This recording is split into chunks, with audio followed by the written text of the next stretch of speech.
আসসালামু আলাইকুম, welcome to my channel yummy food fusion.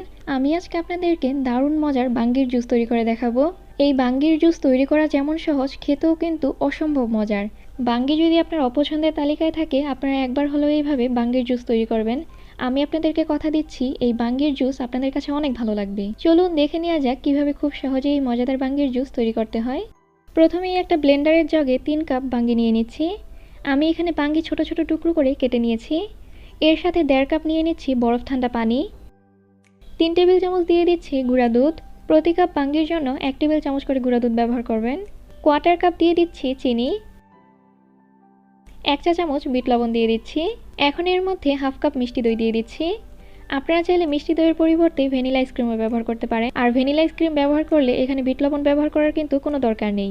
মিষ্টি দই না থাকলে না ব্যবহার করলেও চলবে, কিন্তু এই মিষ্টি দই ব্যবহার করার ফলে বাঙ্গির জুসের স্বাদ অনেক বেড়ে যায়। এখন এই সব কিছু ব্লেন্ডারে খুব ভালোভাবে একসাথে ব্লেন্ড করে নিচ্ছি। ব্লেন্ড করে নেওয়া হয়ে গেছে আমাদের বাঙ্গির জুস, এখন পুরোপুরি তৈরি। এখন এই বাঙ্গির জুস 2টা গ্লাসে সার্ভ করে নিচ্ছি। আমি যে পরিমাণে তৈরি করেছি তা দিয়ে এরকম গ্লাসের 4 গ্লাস বাঙ্গির জুস সার্ভ করা যাবে।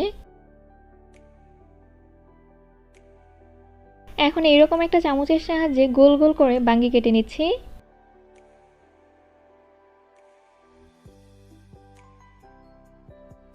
গোল গোল করে কেটে নেওয়া বাঙ্গি সাসলিক কাঠির মধ্যে নিয়ে জুসের মধ্যে সার্ভ করে নিচ্ছি।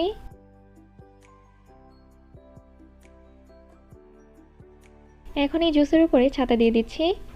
সবশেষে স্ট্র দিয়ে সার্ভ করে নিচ্ছি। আপনারা অবশ্যই একবার হলেও বাসায় এই বাঙ্গির জুস তৈরি করবেন। আমি আপনাদেরকে কথা দিচ্ছি, বাঙ্গি খেতে যে অপছন্দ করে সেও এই বাঙ্গির জুস অনেক পছন্দ করবে। আমার আজকের এই রেসিপি আপনাদের কাছে কেমন লেগেছে অবশ্যই আমাকে কমেন্ট করে জানাবেন। আর ভালো লেগে থাকলে প্লিজ আমার চ্যানেলটা সাবস্ক্রাইব করবেন। আর যারা সাবস্ক্রাইব করেছেন তাদেরকে অসংখ্য ধন্যবাদ। সবাই অনেক বেশি ভালো থাকবেন, সবাই সবার জন্য দোয়া করবেন। আল্লাহ হাফিজ।